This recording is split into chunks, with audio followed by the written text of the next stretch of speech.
Hi there everybody, and welcome back to another episode of Prestige Liquids. My name is Andrew, and as always it is fantastic to have you here with me again on another whiskey review video. If you're a returning subscriber, thank you for joining me along my journey so far. It is always a pleasure having you here with me, but if you're new to the channel, then please make sure that you hit that bell notification and the subscription button so that you can stay up to date with all future content. Now, in today's video, I'm going to be reviewing another Australian whiskey. This is the latest release from the Aisling Distillery. The Aisling Distillery is a New South Wales distillery located in Griffith. And I guess I've got a bit of a story about this release. So a few days ago, a really busy day at work, I got home and I arrived to find this package for me just waiting at home. I had no idea that this was being sent out to me at all. It was a total surprise, and I'm thinking to myself, I didn't order anything. Everything that I've ordered already has already arrived. I'm thinking, what is this? Why is this here?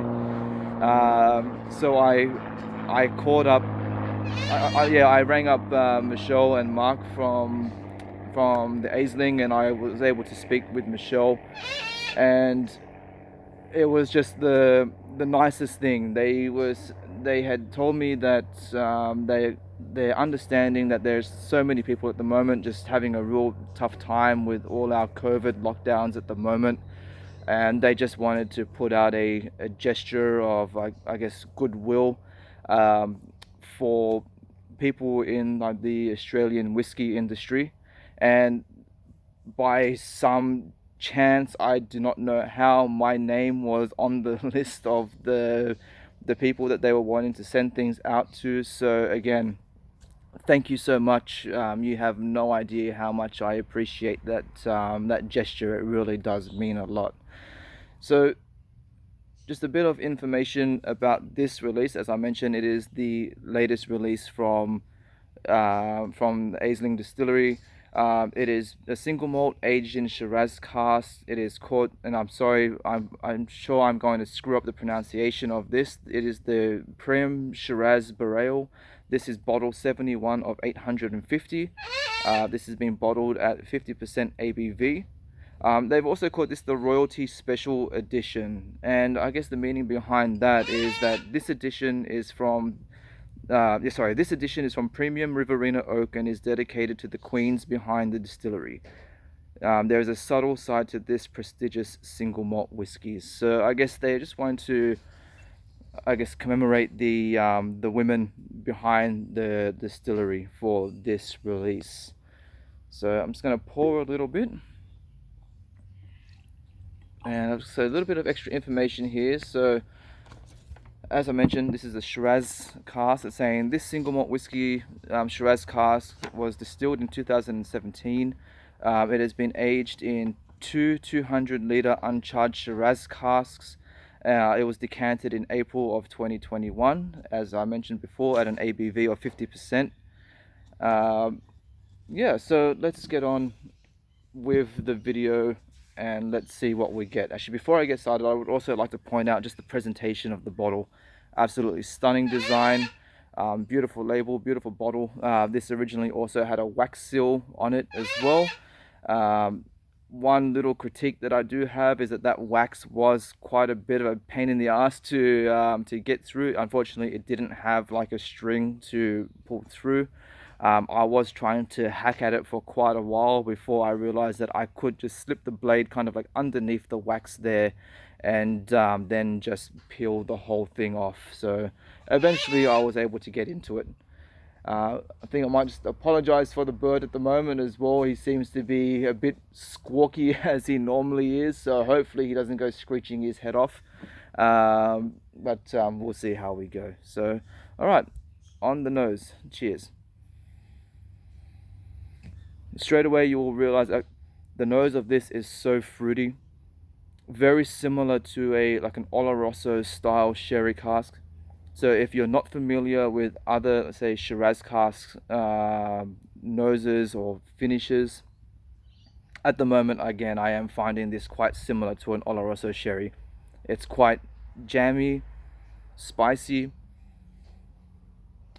I'm getting lots of things like your orchard fruits, apples, pears, but then I'm also getting citrus notes as well, things like orange and lemon peel.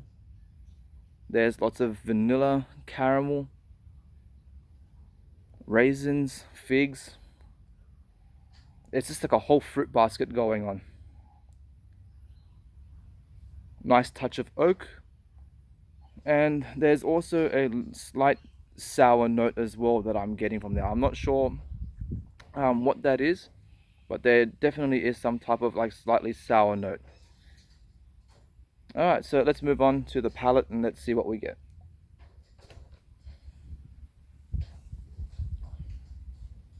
Excellent mouthfeel, thick, syrupy. It also becomes quite dry, very oaky, very spicy. Now there is, being a Shiraz cask, I'm going to assume that that this could possibly be French oak casks, considering the amount of pepper that I'm getting from this. I mean, I could be wrong. It just could be like a very spicy cask, or just the ABV as well. Oh, now we've got the wild ones coming over. All right, let's see. All right, moving along.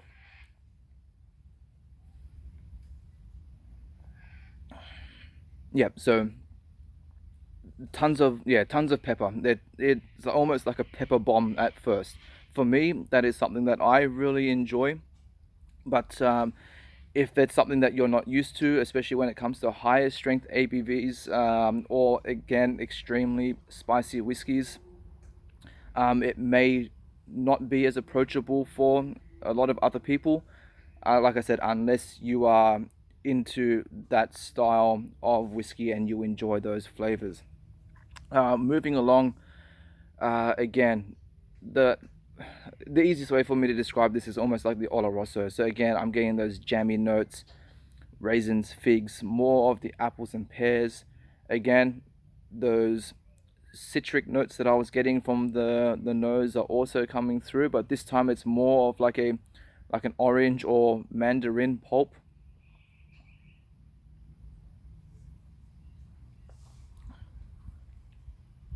The oak influence is really nice. It's not too strong, but it's balancing really well with the new make. Absolutely stunning. I'm also starting to get quite a bit of like floral notes coming through on the back end of the palate. So things like roses. It's almost like a rose garden type thing. Again, lots of vanilla. This time, burnt caramel. Also, quite there's a certain sweetness now that's coming through as well. That's very similar to like a fruit cup syrup.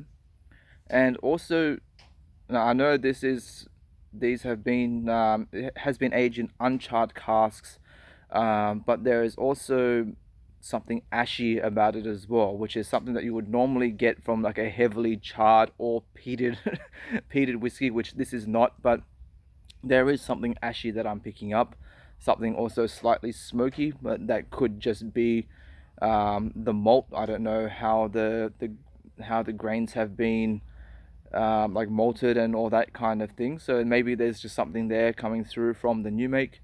But all right, that's enough for the palate. Moving along to the finish. At first sip, you'll probably feel that it will be quite rough, but again, that's just more so getting used to the ABV. Once you've taken a few sips, that really mellows out, and that thick syrupy texture that you would get from the palate makes its way into the finish as well. So it does become quite delicate, quite smooth. Again, very fruity. Those citric notes are more dominant on the finish, so more orange, lemon. This time around as well, I'm also starting to get some dark chocolate as well, which is one thing that's very enjoyable about this is that it's not always just like a one note whiskey. It's evolving, even to the point of the finish where you start getting different notes. Now I'm starting to also get things like vanilla cream and things like that. So this is a whiskey that you definitely want to experiment with. let it have its time to open up. Add water to it, it's going to change. It's definitely one of those ones that you can't judge by the neck pour.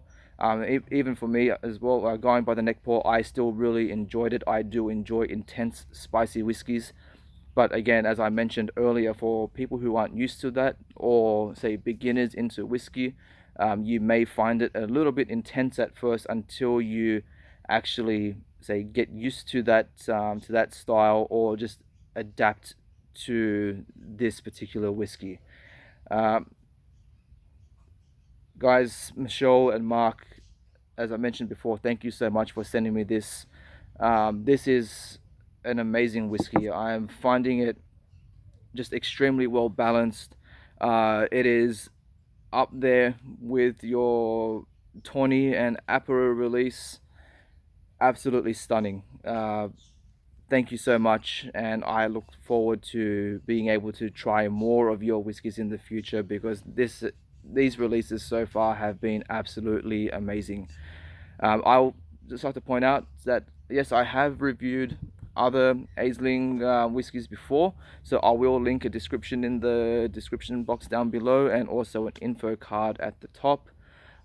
In that description box is also like my disclosure statement as well, like in regards to receiving samples and things like that from distilleries. So if you're questioning my integrity at all, I kind of lay things out in very plain English down below. So all right, that's it. I'll leave it at that.